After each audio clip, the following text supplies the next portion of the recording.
Hello bachcho, let's see the question. The question says that number of ways in which three numbers in AP can be selected from 1 to 3 dash dash n is. हमको number of ways बताने हैं in which three numbers in AP, three numbers जो AP में हैं can be selected from 1 to 3 dash dash n is.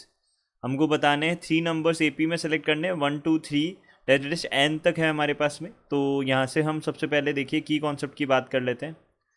तो यहाँ पे हमारे पास में AP के बारे में बोला है. की कॉन्सेप्ट क्या होगा ये हम देख लेते हैं. देखिए AP के बारे में बोला है तो AP में क्या होता है हमारे पास में अर्थमेटिक प्रोग्रेशन में जो हमारे पास में कंसेक्यूटिव टर्म्स होते हैं उनका डिफरेंस जो है वो सेम होता है.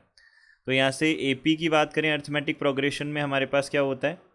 देखिए यहाँ से हम बोल सकते हैं difference of two consecutive terms are same. ये हमारे पास क्या होता है सेम होता है. ये दो कंसेक्यूटिव टर्म्स का डिफरेंस जो होता है वो हमारे पास सेम होता है किसी भी AP में.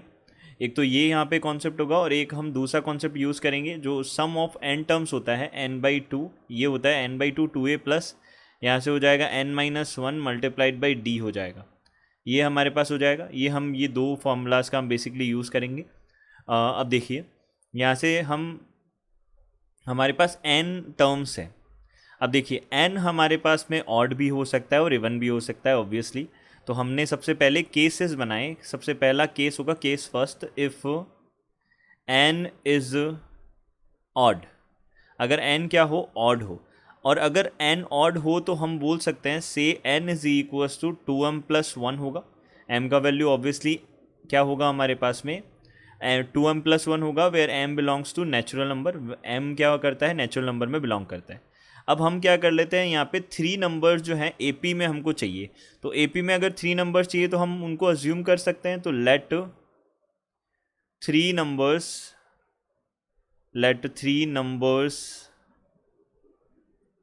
A प्लस D और A प्लस 2D ये क्या हो जाएंगे. हमने थ्री नंबर्स अज्यूम किए इन AP, ये AP में हो जाएंगे. तो अब देखिए अगर हमने सपोज हम अब केसेस बनाते हैं तो हमारे पास में इफ़ D जो है वो हमारे पास सपोज 1 आ गया. अगर D 1 है, कॉमन डिफरेंस 1 है, तो A क्या क्या हो सकता है. Then A is equals to A हमारे पास 1 हो सकता है तो 1 2 3 बन जाएगा. देन 2 हो सकता है 2 3 4 3 हो सकता है एंड सो ऑन. कहाँ तक जा सकता है ये. अब हमारे पास में 2m+1 टर्म्स है तो हमारे पास में A प्लस 2D जो है वो लास्ट 2m+1 तक जा सकता है. तो यहाँ से हमने बोला ये लास्ट A प्लस 2 जो है वो 2m+1 तक जा सकता है. तो यहाँ पे A जो है वो 2m-1 तक ही जा सकता है. तो ये हमने बोल दिया A हमारा कहाँ तक चला गया 2m-1 तक चला गया.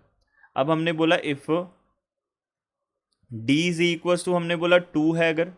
अगर D हमारे पास में 2 है देन हम क्या बोल सकते हैं A कहाँ तक जा सकता है. देखिए A 1 बनेगा तो D का वैल्यू 2 होने पे 1 3 5 हम बना सकते हैं.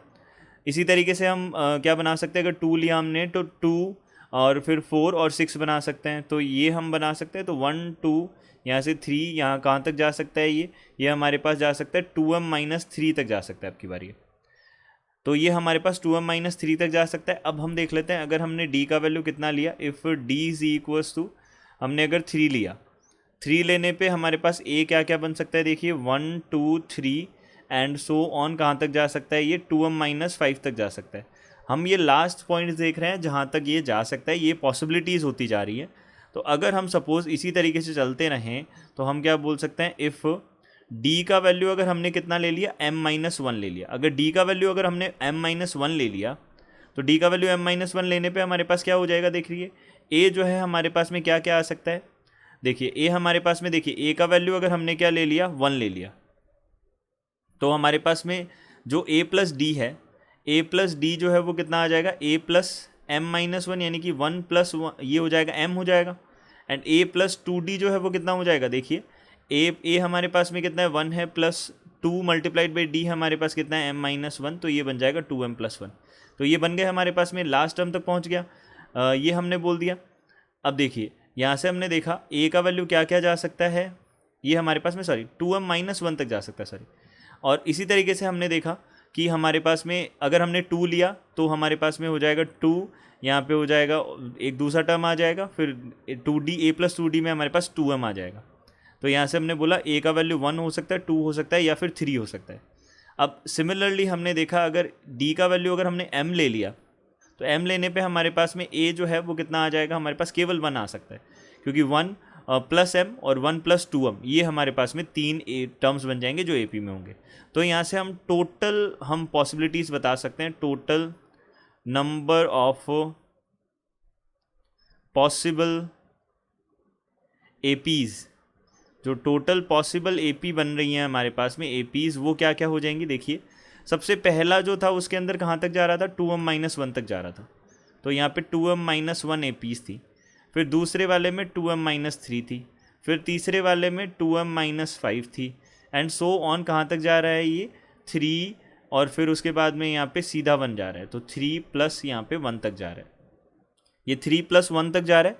अब देखिए हमको क्या करना है, इनका सबका सम करना है। अब सम करने के लिए हम तो ये AP बन रही है हमारे पास बेसिकली, तो AP का फॉर्मूला हम यूज़ करेंगे। तो यहाँ पे नंबर ऑफ़ टर्म्स हम देख सकते हैं, तो नंबर ऑफ़ टर्म्स हमारे पास में 2m-1 तक है, तो यहाँ पे हमारे पास नंबर ऑफ़ टर्म्स हमारे पास क्या हो जाएंगी, m टर्म्स हो जाएंगी। तो देखिए ये हमारे पास कितनी होगी, 1 3, यहाँ तक कहाँ तक चला जाएगा, ये m रखेंगे तब हमारे पास में ये बनेगा। तो हम बोल सकते हैं देयर आर m टर्म्स। सो यहाँ से हमने बोल दिया देयर आर m टर्म्स। अब देखिए एक फॉर्मूला हमको ये भी पता होता है कि Sn जो है वो किसके इक्वल होता है, n/2, यहाँ से a प्लस एल के इक्वल होता है, तो हम इसका भी यूज़ कर सकते हैं। तो हम यहाँ पे इसी फॉर्मूला का यूज़ कर लेते हैं, ईजी हो जाएगा। तो n/2 यानी कि m/2 प्लस यहाँ से मल्टीप्लाइड बाई कितना हो जाएगा, यहाँ से a प्लस a कितना है 1, प्लस यहाँ से कितना आ जाएगा l, लास्ट टर्म है हमारे पास में 2m-1, और ये हो जाएगा।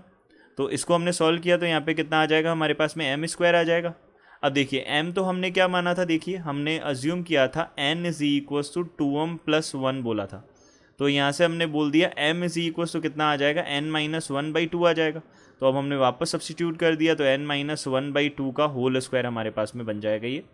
तो ये हो जाएंगे हमारे पास total number of possible APs। जब हमारे पास में क्या हो, m क्या हो, n जो है वो हमारे पास में ऑड नंबर हो। n अगर ऑड नंबर है तो n-1 डिवाइडेड बाई 2 का होल स्क्वायर, या फिर हम बोल सकते हैं n-1 whole square divided by 4। ये हो गया C ऑप्शन हमारा करेक्ट हो जाएगा। अब देखिए अब हम कंसिडर करते हैं कि अगर हमारे पास में देखो केस सेकंड जो है उसके अंदर क्या है, अगर हमारा n क्या है, n इज़ इवन। तो अगर n हमारा इवन है तो हम बोल सकते हैं इसको से n = 2m where m belongs to natural number. तो हमने ये ले लिया। सिमिलरली जैसा काम वहाँ किया था वैसा ही यहाँ करेंगे। तो यहाँ पे पॉसिबिलिटीज़ जो हैं वो क्या क्या आ जाएंगी, तो पॉसिबिलिटीज़ क्या क्या हो जाएंगी। देखिए यहाँ पे अगर हमने इफ़ d = 1 ले लिया, अगर d का वैल्यू 1 ले लिया, देन हम बोल सकते हैं a का वैल्यू कितना आ जाएगा, a का वैल्यू आ जाएगा 1 2 3 एंड सो ऑन। अब कहाँ तक चला जाएगा, देखिए यहाँ से हम क्या क्या ले सकते हैं, लास्ट जो थर्ड लास्ट है वहाँ तक हम ले सकते हैं, 2m-2 तक ले सकते हैं, ठीक है। क्योंकि हमारे पास में हमको टर्म्स जो हैं वो अगेन यहाँ पे a प्लस d और a प्लस 2d ही लेने हैं। तो अगर हमने d का वैल्यू 1 लिया है तो a हमारे पास में ज़्यादा से ज़्यादा कितना आ सकता है, यहाँ पे 2m-1 तक, 2m-2 तक आ सकता है, क्योंकि इसमें 2 ऐड करेंगे। अगर मान ले हमने 2m ले लिया तो 2m+2 तो ज़्यादा चला जाएगा इससे, तो ये तो हम ले नहीं पाएंगे। तो हमने लिया a का वैल्यू हम 2m-2 तक ले सकते हैं। अब देखिए हमने देखा इफ़ d = 2, देन अगर d का वैल्यू हमारे पास में 2 है तो a का वैल्यू क्या क्या जा सकता है, 1 2 3 एंड सो ऑन। अब की बार देख सकते हैं हम कहाँ तक जा सकता है, अब की बार जाएगा ये 2m-4 तक जाएगा, यहाँ तक 2m-4 तक जाएगा। अब देखिए यहाँ से इफ़ d = यहाँ से हमारे पास 3 है, अगर d का वैल्यू 3 है तो a = कितना चला जाएगा, 1 2 3 एंड सो ऑन, कहाँ तक जाएगा, 2m-6 तक चला जाएगा। सिमिलरली हम बोल सकते हैं इसी तरीके से हमारे पास अगर इफ़ d = कितना चला जाए, m-2 चला जाए, तब हम देख सकते हैं d का वैल्यू अगर m-2 चला गया, देन a जो है वो क्या क्या जा सकता है। अब देखिए a जा सकता है 1 2 3 और 4 जा सकता है, ये हमारे पास बन सकते हैं।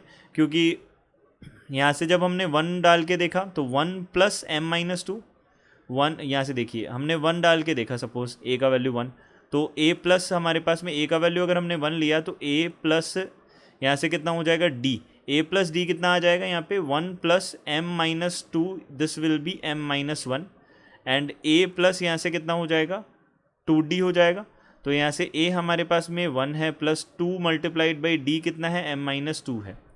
तो यहाँ से कितना आ जाएगा, ये हो जाएगा हमारे पास 2m माइनस कितना बन जाएगा यहाँ पे 2m माइनस 3 बन जाएगा, ये बन जाएगा हमारे पास में। तो ये नंबर्स आ गए। अब हम 4 तक देखेंगे तो 4 तक हम लास्ट ले सकते हैं, इससे ज़्यादा हम नहीं ले पाएंगे। और if d is equal to हमने देखा m है, d is equal to m minus 1 है सपोज, अब m माइनस 1 है, देन हमने देखा a जो है वो 1 और 2 लिया जा सकता है। अब 2 हमने लेके देखा, a का वैल्यू 2 लेके देखा, तो यहाँ पे a तो हमारे पास में कितना आ गया 1, a प्लस डी जो है वो कितना आ जाएगा, a प्लस डी जो है वो कितना आ जाएगा हमारे पास में, ये देख सकते हैं हम a प्लस डी। अगर हमने a का वैल्यू 2 लिया तो a हमारे पास में सॉरी a का वैल्यू 2 लिया तो a तो 2 आ गया, एंड a प्लस डी जो है वो कितना आ जाएगा यहाँ से 2 प्लस m माइनस 1, यानी कि यहाँ पे हो जाएगा m plus 1, and a plus 2d यानी कि a प्लस यहाँ पे 2m माइनस 2 यानी कि 2 प्लस 2m माइनस 2, यहाँ पे कितना हो जाएगा 2m। तो ये लास्ट बन जाएगा, यानी कि हमारा करेक्ट है। 1 और 2 हम ले सकते हैं यहाँ पे a का वैल्यू। अब यहाँ पे हमको सारे नंबर ऑफ पॉसिबल एपीज बताने हैं, तो ऑल सम क्या बोल सकते हैं हम, number of all possible APs, ये हमारे पास क्या बनेंगे, एपीज जो हैं वो क्या बन जाएंगी, ये बन जाएंगे हमारे पास में देखिए 2, 4, 6 एंड सो ऑन, कहाँ तक चला जाएगा ये 2m माइनस 2 तक चला जाएगा। अगेन AP का फॉर्मूला हम यूज़ करेंगे लास्ट टर्म वाला, जिसमें हम a प्लस एल का यूज़ करते हैं। तो यहाँ पे कितना हो जाएगा, देखिए यहाँ पे हमारे पास बन जाएगा, ये हो जाएगा ये टोटल हमारे पास में कितने टर्म्स है, ये हमारे पास m माइनस 1 टर्म्स है, क्योंकि अगर यहाँ पे 2m तक होता तब हम बोल देते कि डबल करके हम बोल देते कि m टर्म्स है, यहाँ पे तो m माइनस 1 टर्म्स होंगे। तो यहाँ से नंबर ऑफ टर्म्स हमारे पास m माइनस 1 डिवाइडेड बाई 2, यहाँ पे n बाई 2, यहाँ पे फर्स्ट टर्म है हमारे पास में कौन सा टर्म है 2 है, तो 2 मल्टीप्लाइड बाई, देखिए हम सीधा a प्लस एल लगा रहे हैं, तो a हमारे पास फर्स्ट टर्म तो कितना है हमारे पास 2 है, और लास्ट टर्म 2m माइनस 2 है। तो यहाँ से कितना लिखा हमने 2m, और प्लस यहाँ से कितना पहला टर्म तो हमने 2 लिखा, और लास्ट टर्म हो गया हमारे पास में 2m माइनस 2 हो गया, ये बना। अब देखिए हम 2 से 2 कैंसिल आउट कर देंगे, m माइनस 1 बाई 2, और यहाँ से कितना हो जाएगा 2m बन जाएगा। तो 2 से 2 कैंसिल आउट किया तो यहाँ पे कितना आ जाएगा m, और यहाँ से कितना आ जाएगा m माइनस 1, तो m माइनस 1 आया। अब m की जगह हम क्या लिख सकते हैं, देखिए हमने एज्यूम किया था m इज इक्वल टू कितना होता है, ये m इज इक्वल हो जाएगा n बाई 2, तो यहाँ से हमने n बाई 2 रखा, तो n बाई 2 रखा तो यहाँ पे n बाई 2, यहाँ से कितना हो जाएगा n बाई 2 माइनस 1, तो यहाँ से हमने एलसीएम लिया तो n बाई 4, और यहाँ पे n माइनस 2 आ जाएगा, तो n माइनस 2 बाई 4 आ गया। तो यहाँ से जब इवन वैल्यू रखेंगे तो n माइनस 2 बाई 4 आएगा इवन रखने पे। तो यहाँ पे हम बोल सकते हैं कि ये जो डी ऑप्शन है ये हमारा करेक्ट होगा, यानी कि सी और डी ऑप्शंस हमारे करेक्ट हो जाएंगे। I hope you understood it well, good luck, thank you.